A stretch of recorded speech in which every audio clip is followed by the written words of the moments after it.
It is an abomination of the highest order because I know that Tinubu right from onset played uh, sectional, tribal, and ethnic politics during his days with Abiola. When Abiola, he was just almost an errand boy, not almost an errand boy to Muchud Abiola.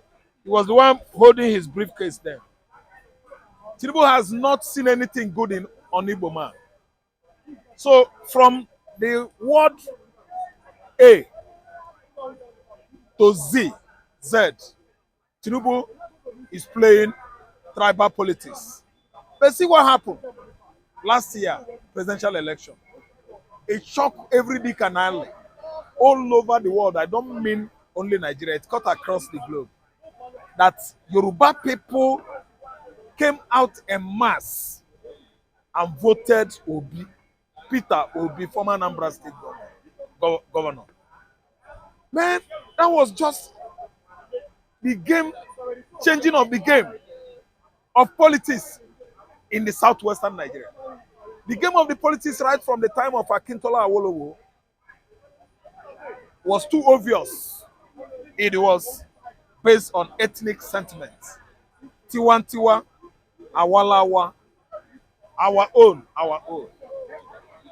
And today, we've seen a southwest politics that someone from southeast just came in and they embraced him. I mean Yoruba, trying to turn their back on ethnic politics, meaning that they've obviously seen what transpired during Buhari regime. Because it's only Bomo person, that is an imbecile, whose brain has been at least scattered by, this hepatitis B. That is just like yellow fever of 18. Then that could just see that kind of danger and still go and they embrace it again. What transpired during Buhari was too obvious that Buhari was ethnic. His politics, his regime, ethnicity based. Only Fulani, only Hausa. Now Yoruba had seen the outcome of that regime, that it was the worst on the continent of Africa. So you didn't expect the Yoruba again to make some mistake they made in the past.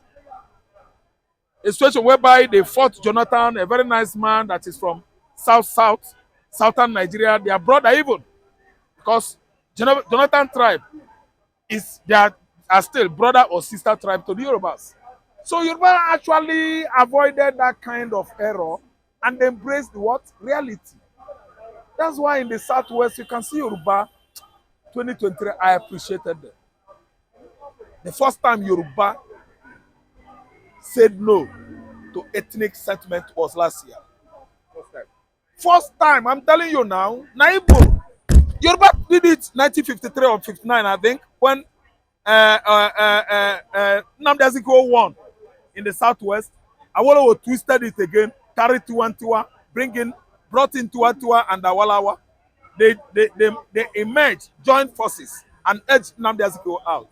But today, this period is .com period, age, computer age. You don't need to tell anybody what's up again. They've obviously seen it that this man is the best. This man is a failure. This man did not intervene when herdsmen were killing farmers across Ogun State, Ekiti State, and Ondo State. So let us change this game. One person cannot be feeding us, giving us granite every day. We must to try the other side. That's why Yoruba repeated what they did in 1953. I don't know what I understand. And it played out that Tinubu even lost election in his own community at Bodilon. People over there, they turned their back on him. So this time around, it's not a question of playing God, playing Oba, that I don't know who enthroned you as Oba. At least, as far as I'm concerned, nobody made Tinubu Oba in Lagos area here. Achiwaju that they gave him, I think, this time around, they are considering that Achiwaju is under probation, serious probe now, and what they call it, review. Yeah, it's revocable this time around. So they are trying to review that Achiwaju chip. Because Achiwaju is not behaving like Achiwaju again. Achiwaju has enthroned himself like a god over us, over Yoruba, over Igbo. It cut across ethnic, boundary. Yoruba man is suffering, hearing when now, eating aki, ekro. Igbo man is doing the same thing, aki and ekro. Hausa man, Fulani, everybody, they are eating aki and ekro. So it's cut across ethnic, bigotry or sentiment. So this time around, let me tell you, he was built to play ethnic politics before because it is in his blood. Why? At the reminiscence of permutation for presidency, he said, Emiloko, Awaloko, it is wrong now. Awaloko, now you go vote yourself. Emiloko, now that's how democracy was tenable in the past by the people that brought it into being. Karl Marx, them, Socrates, Aristotle, all those great Greek philosophers and those English and Chinese ideologists. It was a group of people. It was majority.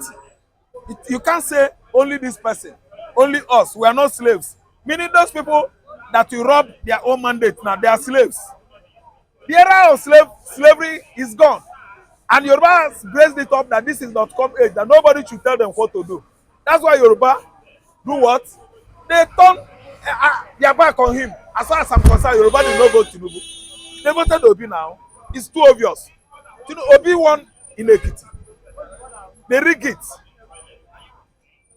They rig in Lagos. That's why Tinubu went mad. Because obviously it was defined that the Yorubas in Lagos, they don't want Tinubu. So that's why they didn't vote for him. So you see what happened now. Yoruba really amazed everybody last year. Yoruba did not play ethnic politics. They voted Obi.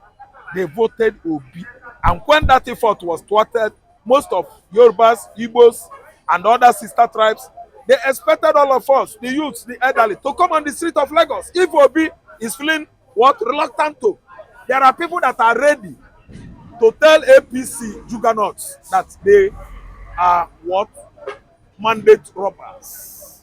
They robbed us of our mandate that we gave to someone more competent. So what I'm trying to say is that not Ehunde is playing. He played it in the past. Okay, as far as I'm concerned, Abiola Garden should return to Marwa Garden. Honor should be given to him who is due. Honor is due. Marwa did it. Abiola, Marwa Garden. Tinubu came and do what? Change it. In 1999. What do you call it? Ethnic what? Sentiment. To the last degree. Okay? All the names given to every institution, establishment, roads, streets, airport in Nigeria, they should return it in the north to Southerners, their southern counterpart. They should return it in the southwest to their southeast or north counterparts. That is how you operate federalism, and it will going to favor everybody. If you want us to remain as one, you shouldn't be just all the time you stay. Brain you don't get. Experience to build economy you don't know. What is called charismatic leadership you don't have. You just want to become a god over some people. Okay, we are saying no to it. I don't know about any other person, but me, myself, being an Igbo man, I always use Ojo Okalo as example. If Ojo Okalo is doing the needful, I will tell the whole world that Ojo is good. I will always use Hope Uzodinma as example. The kind of politics Hope is playing in the East is what? Bloodthirsty politics. That someone's blood should be used for the gain of politicking. You make money on daily basis killing your brothers. I turn my back on that. Okay, if anybody is a billionaire in Igbo land, let me tell you, it's from my own community. Atezenupo, in the recent time, has turned to what? Leopard. And I can never support a political leopard that is feeding on his people. It's my uncle, it's my father. I don't, because I'm an Igbo man. So what I'm trying to say is that Tinubu diverted very lately to some people, because to me it's not very late. Tinubu is a highly tribalized man in the southwest, followed by Fachola. This modern politics in southwest. Before it was Baba Amalande Wedu politician at Ibadan, Adedibu. But this time around, Tinubu has taken over. Nothing good has ever come to Igbo man since inception of this regime. It is bad, bad, bad, bad. Destruction of properties everywhere that belongs to Igbo man. Properties that belong to Igbo man. So you don't expect me to come and keep on saying the truth. Maybe because I live in the southwest, I will just enter camera. I will be just feeling so intimidated and rejected or belittled. No, I am on my stance that what I am seeing here is not good. Since the inception of Tinubu administration, Igbo man has lost trillions of naira. Destructions of Igbo man's to tribal politics. It is a tribal politics. So what we are trying to say right now is, you would have known that nobody voted you in the southwest. What you should have done is, when you on getting to that place, satisfy everybody. It is people's duty to say now, oh, let us follow him. But you just went there and tighten up. Who do you think are slaves? I'm not a slave. Oh. If you think that maybe Yoruba is not slave now, Owaloko, Awoloko, Ongenoko. See, everybody local. Everybody who is befitted to be there should go and be there. I listen to what I'm saying. Okay, look at Afenifere now. We've seen the man trying to buy in Afenifere by leaving Baba Adebanjo, who is the head of Afenifere, following some that will not say the truth among the Yoruba elders. And it's that house of Afenifere is somehow seen or seems to have been, divided now. That is throwing people that are having one accord into confusion. Showing apple of what? Enmity or hostilities among those people, so that there will be misunderstanding. Actually has been, I know, orchestrating misunderstanding between Igbo and the Yoruba over the years. I insert my example. When Super Eagles failed, I think Ghana trashed Super Eagles at Nnamdi Azikiwe Stadium in Abuja. Nigerians fans were dissatisfied, by that move. They came out en masse in the field. They started mobbing Super Eagles. Someone came out and told the whole world that it is Nnamdi Kanu's IPOB that is doing it at Abuja, something that the whole country. Igbos. That's why if you are doing protests, Igbo man will sit back. Igbo man will not come. Because if those Fulani forces, Fulani soldiers come, they will be looking at somebody without mark here. Among those protesters, they will be looking at somebody that's more competent and what? Outspoken. Where does this one come from? He's from Southeast. Look at that girl, way fine. That girl fine, well. It seems he's from Anambra State. But why? That guy is singing well. Look at him. Hey. Bah. They will lie down in their pool of blood. That's why Igbo man is taking caution. Okay, this is spelling out emancipation of Biafra. Because Biafra agitation has gone too far. And many people, I mean many people in their large number, many Igbos have laid down their life because of Biafra. No going back. Okay? Willy-nilly, whether good or bad, Biafra is what Nnamdi Kanu represents. If anybody is negotiating to bring him out, maybe you can just invite the ideology of national inclusive government, running a good government, federal projects and presence will en masse be what? Going down to Southeast. For Igbo man go say, they don't come, that's good. Thank you, Oga. It's a free world, and it is gazetted in our constitution, referendum. It is not an abomination, and then the Kanu's agitation has never gone contrary to the international law, owing to the fact that IPOB are accepted in UK, in China.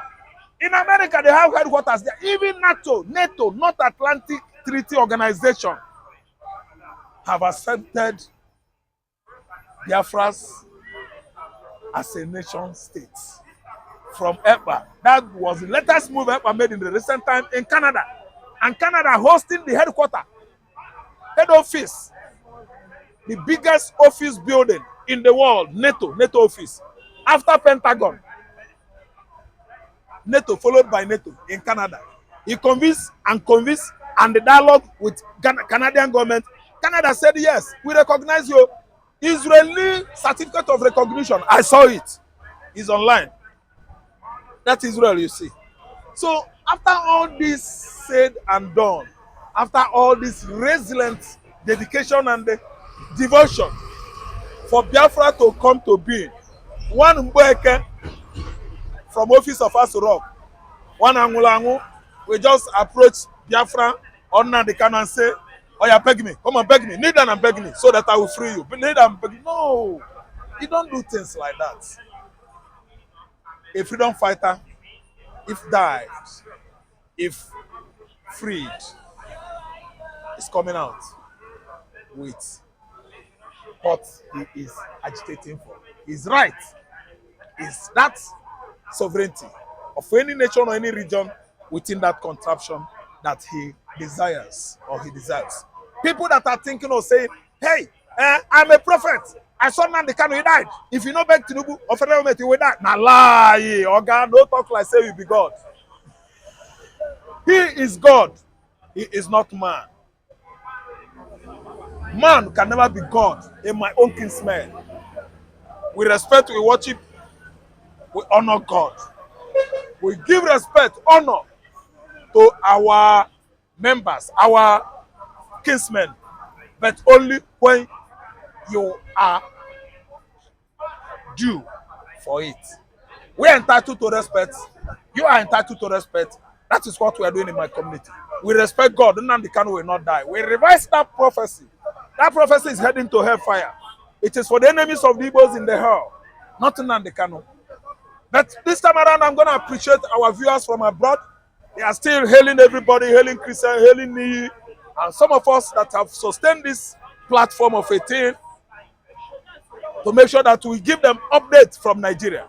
They are saying, well done to you guys here, to you Christians, somebody like Ikechukwu, somebody like Oje Okwadi, Kano Abuba, many of them, Tunde Okafor, many of them, this is my brother, Hope Iyamu, many of them, Ugbaja, Austin, many of them are saying kudos to all of us. Somebody like Julius, the one we had interaction with the other day at the restaurant there, is greeting everybody. So, I think, are we satisfied here? Yeah, so that I'm going to pause here until we come tomorrow.